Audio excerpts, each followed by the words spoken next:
Hi నమస్తే. Welcome to our channel. చాన్నాళ్ళ తర్వాత అంటే గోవా ట్రిప్‌లో మధ్యలో బ్రేక్ వచ్చింది. సో, ప్రెజెంట్ అయితే మళ్ళీ గోవా ట్రిప్‌ని కంటిన్యూ చేస్తున్నాను వీడియోస్. ఇప్పుడు మేము ఓల్డ్ గోవాలో ఉన్న పంజిమ్‌కి వెళ్తున్నామండి. పంజిమ్ అంటే అదొక హిస్టారికల్ నేమ్ అనమాట.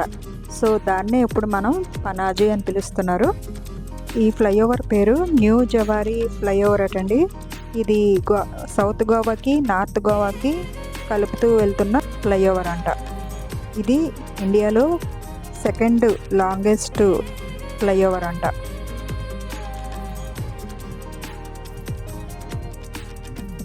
ఇప్పుడు వెళ్తున్న పనాజీలో basilica of Bom and Se cathedral church ఈ రెండు ఉన్నాయన్నమాట చూడడానికి. బేసిలికా ఆఫ్ బామ్ అనేది యునెస్కో వాళ్ళ చేత గుర్తింపు పొందిందండి. అతి పురాతనమైన చర్చ్ అన్నమాట. అక్కడ ఒక సెయింట్ని అంటే ఆయన పేరు సెయింట్ ఫ్రాన్సిస్ జేవియర్. సో ఆయన తాలూకు బాడీ ఇక్కడ వెండి శవపేటికలో ఉంచారు. ఎన్నో సంవత్సరాలు అయిందండి, ఒక 400 ఇయర్స్ పైన అయిపోయింది ఆ శవపేటికలో ఉంచి. అయినా సరే అది చెక్కు చెదరలేదంట ఆ బాడీ అన్నది. ప్రతి 10 ఏళ్ళకు ఒకసారి బయటకు తీసి మళ్ళీ ప్రజల సందర్శనార్థం బయటన పెట్టి ఒక రోజంతా మళ్ళీ వెంటనే వెండి శవపేటికలో పెట్టి క్లోజ్ చేస్తారనమాట. ఇది ఈ బేసిలికా ఆఫ్ బామ్లో ఈ శవపేటిక అన్నది ఉంది. ఇదే main important. And basilica of Bom church ఇదేనండి యునెస్కో వారి చేత గుర్తింపు పొందిందనమాట. సో బయటికి చూస్తే అతి పురాతనమైనదిగా కనిపిస్తుంది, కానీ లోపల మటుకు అంత కొత్తగా న్యూగా ఉంది చూడడానికి. లోపలైతే కెమెరా కానీ వీడియో కానీ అలౌడ్ లేదండి. సో అందుకని లోపలైతే నేను తీయలేదు. జస్ట్ లోపల ప్రేయర్ హాలు, ఆ శవపేటకు ఉన్నది అదంతా చూసి వచ్చిన తర్వాత మాత్రమే బయటన ఇలాగా కొంచెం వీడియో అయితే తీయగలము. సో చూడండి, ప్రజెంట్ లోపలైతే ఎవరు లేరు. అంటే మరి ఎప్పుడు ప్రేయర్స్ ఏమైనా అవుతాయో అవ్వవో తెలియదు, కానీ సీట్స్ అన్నీ కూడా ఖాళీగా ఉన్నాయి చర్చ్ లోపల. అండ్ బయటనైతే చూడండి ఎంత బాగుందో అసలు అట్మాస్ఫియర్ అంతా కూడా.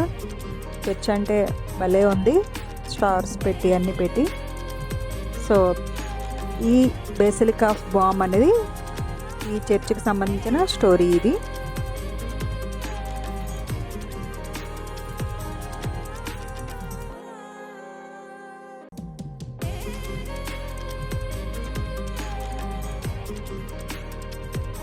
సో నెక్స్ట్ ఇంకా దీనికి ఆపోజిట్లోనే మనకి చర్చ్ కూడా ఉందండి. అదే సే కెథడ్రల్ అంటారు. సో ఆ చర్చ్ కూడా అది కూడా కొత్తది అన్నారు, కానీ అది చూస్తేనే మాకు పాతదానిలాగా అనిపించింది. లోపల అక్కడ కూడా ఏమీ లేదు, జస్ట్ ఓల్డ్ అయిపోయిందనమాట. ఇంకా అలా ఖాళీగా ఉంచారు ప్రజల సందర్శనార్థం, అంటే పీపుల్ అంతా చూడడానికని అలా ఉంచారు. సో మేము అది కూడా చూసొచ్చాము. పక్కనే ఒక చిన్న మ్యూజియం కూడా ఉంది, కానీ అదైతే మేము వెళ్ళే టైంకి క్లోజ్ చేస్తారనమాట. ఆ రోజు హాలిడే అంట. చాలా పురాతనమైంది కదండి. ఇది 16th సెంచరీలో బిల్డింగ్ చేసిన చర్చ్ అన్నమాట.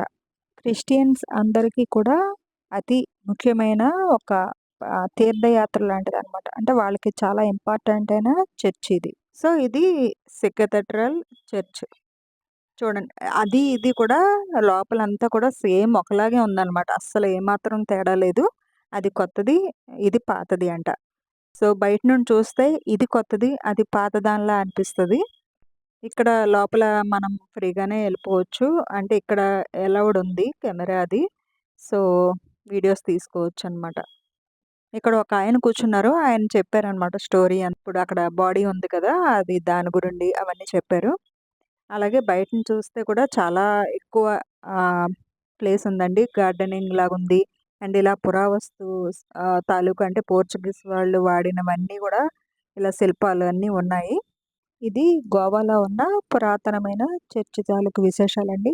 సో నెక్స్ట్ వీడియోతో మళ్ళీ కలుద్దామండి. బాయ్.